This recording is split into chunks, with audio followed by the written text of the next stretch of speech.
এই ভিডিওটা দেখেন। এই ভিডিওর পিছনের রহস্য যদি আপনারা জানেন, একদম চমকে উঠবেন। আমি বেশ কিছু ভিডিও আপনাদেরকে দেখাবো এবং গোপন ভিডিও একটু ব্লার করে দেখাবো।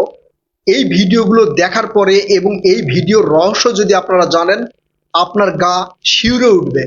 বাংলাদেশি নারীরা কি ভয়ানক প্রতারণার ফাঁদে পড়ছে, এইটা জানার পরে আপনার গা শিউরে উঠবে।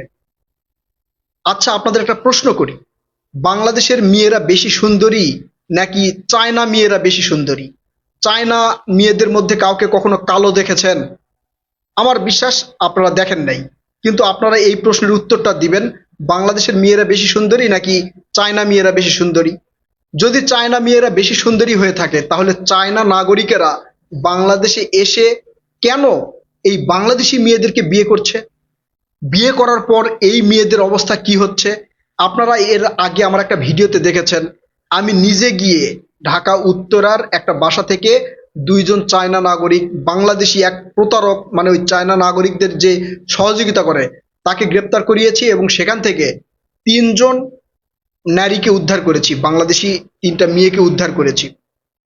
আবারও আমার অসুস্থ শরীর নিয়ে দুইজন চায়না নাগরিককে আটক করিয়েছি এবং সেখান থেকে তিনজন নারীকে উদ্ধার করা হয়েছে। কি ঘটনা ঘটছে সেটা আপনাদেরকে বলছি।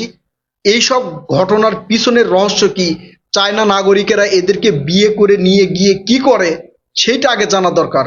এবং এর পিছনের মানে বৃহৎ আকারে যারা কলকাঠি নাড়ে তারা কে, সেটাও আপনাদেরকে ক্লিয়ার করে বলছি। তার আগে এই অপরাধ বিশেষজ্ঞ এক ব্যক্তির কথা শোনেন। এই বিয়ের ফলে তারা কি ধরনের সমস্যার সম্মুখীন হচ্ছে বা পাচার হয়ে যাচ্ছে বা ওখানে যে তাদেরকে বিয়ে করে নিয়ে যাওয়ার পরে বিক্রি করে দেওয়া হচ্ছে, এই বিষয়গুলো কিন্তু ঠিক সেভাবে সমাজের সামনে আসছে না। তিনি এখানে খুবই গুরুত্বপূর্ণ কথা বলছেন। সোশ্যাল মিডিয়া এবং মিডিয়াতে আপনারা দেখেন, প্রেমের টানে চায়না থেকে নাগরিক বাংলাদেশে, প্রেমের টানে আফ্রিকা থেকে, আমেরিকা থেকে, লন্ডন থেকে নাগরিক বাংলাদেশে আসছে প্রেমের টানে। এই ভিডিওগুলো ব্যাপকভাবে ভাইরাল হয়। আর এইটা ভাইরাল হওয়ার পিছনের কারণ হচ্ছে, তারাই এইটা বিভিন্নভাবে টাকা পয়সা দিয়ে প্রমোট করে এবং ভাইরাল করে। যারা এই চক্রের সাথে জড়িত তারাই এগুলোকে প্রমোট করে এবং ভাইরাল করে। ভাইরাল করার কারণ হচ্ছে অন্য মেয়েদেরকে তারা সহজেই প্রতারণার ফাঁদে ফালাতে পারবে। কিন্তু এদেরকে বিয়ে করে নিয়ে গিয়ে এদের যে বিক্রি করে এবং কিভাবে বিক্রি করে সেটাও আপনাদেরকে জানাচ্ছি। এদেরকে বিক্রি করে সেই বিষয়টা কিন্তু আমাদের সামনে খুব একটা আলোচিত হয়ে আসে না। এইসব ভিডিওগুলো শেয়ারও হয় না, প্রমোটও হয় না। তাই আপনাদের কাছে বিশেষ অনুরোধ, হয়তো আপনাদের রাগ লাগবে যে বাংলাদেশি মেয়েরা কেন চায়না নাগরিকদের বিয়ে করবে, ওদের ঠিকই হয়েছে, এই ধরনের অনেকে হয়তো রাগ করবেন, আমার আগের ভিডিওতে রাগ করে অনেকে বলেছেন। তারপরেও আপনাদের কাছে বিশেষ অনুরোধ, ভিডিওটা শেয়ার করবেন। ভিডিওটা শেয়ার করে আমার মা বোনদেরকে বাঁচাতে সহযোগিতা করবেন। তারা বোঝে না, যদি বুঝতো তাহলে এই কাজগুলো করতো না। এই প্রতারক চক্রগুলো টার্গেট করে গ্রামের সহজ সরল গরিব মেয়েদেরকে। আপনাদেরকে যে ভিডিও দেখাইছিলাম ওই যে প্রথমে, এই ভিডিও একটা দালাল, বাংলাদেশি দালাল, তিনি ওই মেয়েকে ভিডিও করতেছে, সামনে পিছনে ঘুরে ঘুরে ভিডিও করতেছে। এই ভিডিও পাঠিয়ে দেওয়া হয় সেই চায়নার দালাল চক্রদের কাছে। সেই দালাল চক্র যদি পছন্দ করার পরে ওই দালালের সাথে, মানে বাংলাদেশের যে দালাল, সেই দালালের সাথে কন্টাক্ট করে তাকে টাকা পয়সা দিয়ে চায়না কিছু নাগরিক নিয়ে এসে ওই মেয়ের সাথে বিয়ে পড়ায়। কয়েকদিন ঘোরাফেরা করে, ওই মেয়ের পরিবারকে কিছু টাকা পয়সা দেয়, দিয়ে লোভ লালসা দেখায়, বলে আমরা যেদিন চায়না যাব সেদিন হচ্ছে দামি দামি মোবাইল দিব, 2-3 লাখ 4 লাখ 5 লাখ করে টাকা দিব। এইরকম ভাবে ওই মেয়ের পরিবারকে ম্যানেজ করে। ওই মেয়ের পিছনে কিছুদিন টাকা খরচ করে, ওই মেয়েও অবাক হয়ে যায়, উরি এত টাকা আমার পিছনে খরচ করে, আমি তো একবারে কি হয়ে গেলাম। আরেকটা চক্র আছে, এই চক্রের পিছনে বাংলাদেশি কিছু ছেলে মেয়ে কাজ করে, যারা চায়নাতে বা বিভিন্ন দেশে পড়াশোনার জন্য গেছে, তারাও এই চক্রের সাথে কাজ করে, অনেকেই কাজ করে। তারা এইসব মেয়েদেরকে ভিডিও কল দিয়ে দেখায়, এই যে দেখো আমি বিয়ে করে চায়নাতে আসছি, এখন আমি মহা সুখে আছি, আমি গাড়িতে চড়ি, আমি বাড়ি ওই 10তলা বিল্ডিং এ থাকি, মহা সুখে আছি, আমার ছেলে মেয়ে হয়েছে। আসলে যারা হচ্ছে বাংলাদেশ থেকে ট্যুরিস্ট ভিসায় চায়না গেছে অথবা পড়াশোনার জন্য চায়নাতে গেছে, তারা ভিডিও কল দিয়ে এই সকল মেয়েদেরকে দেখায় মেয়েদের বিশ্বাস অর্জন করার জন্য। মেয়েরাও মনে করে, তাই তো, ওই মেয়ে গেছে সুখে আছে, আমিও যদি বিয়ে করে যাই তাহলে আমিও সুখে থাকবো, আমার পিছনে এত টাকা খরচ করতেছে। চিন্তা করেন কত বড় গ্লোবালি প্রতারক চক্র তৈরি করছে এরা।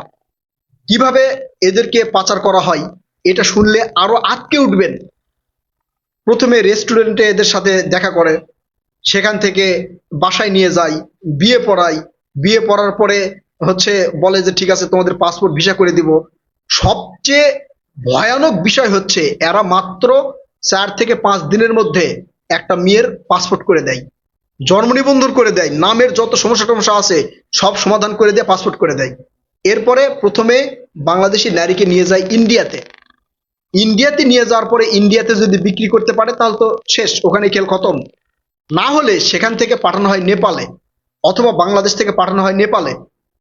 নেপালে পাঠানোর পরে নেপালে যদি ওখানে বিক্রি করতে পারে বিভিন্ন আবাসিক হোটেলে বা বিভিন্ন জায়গায় যদি বিক্রি করতে পারে তাহলে ওই মেয়ের খেল ওখানেই খতম, শেষ। ওই মেয়েকে আর খুঁজে পাবেন না, পরিবারের সাথে কোনোদিন আর যোগাযোগ হবে না। এরপরেও যদি না হয় তাহলে চায়নাতে নিয়ে যায়। চায়নাতে নিয়ে গিয়ে বিভিন্ন আবাসিক হোটেলে, তারপরে বিভিন্ন খারাপ জায়গায় এই বাংলাদেশি মেয়েদেরকে বিক্রি করে দেওয়া হয়। পরিবারের সাথে কোনো যোগাযোগ থাকে না, পরবর্তীতে কোনোভাবেই প্রশাসনিকভাবে কোনো ব্যবস্থা নিতে পারে না, কারণ কোনো আইনি ডকুমেন্টস তখন থাকে না। যদি কোনো নাগরিক বাংলাদেশি মেয়েকে বিয়ে করে নিয়ে যায় তাহলে তাদের ভিসা হবে যৌথ ভিসা, স্বামী স্ত্রীর পারিবারিক ভিসা। পারিবারিক ভিসাতে তারা যেতে পারবে, কিন্তু তারা সেভাবে যায় না, ওই মেয়েকে এককভাবে পাঠায়। আমি এর আগেও এই চক্রের বেশ কিছু সদস্যদের গ্রেপ্তার করছি, প্রায় 3 বছর আগে উত্তরা ওই যে রেলগেটের পাশে থেকে 8 জন চায়না নাগরিককে গ্রেপ্তার করিয়েছি।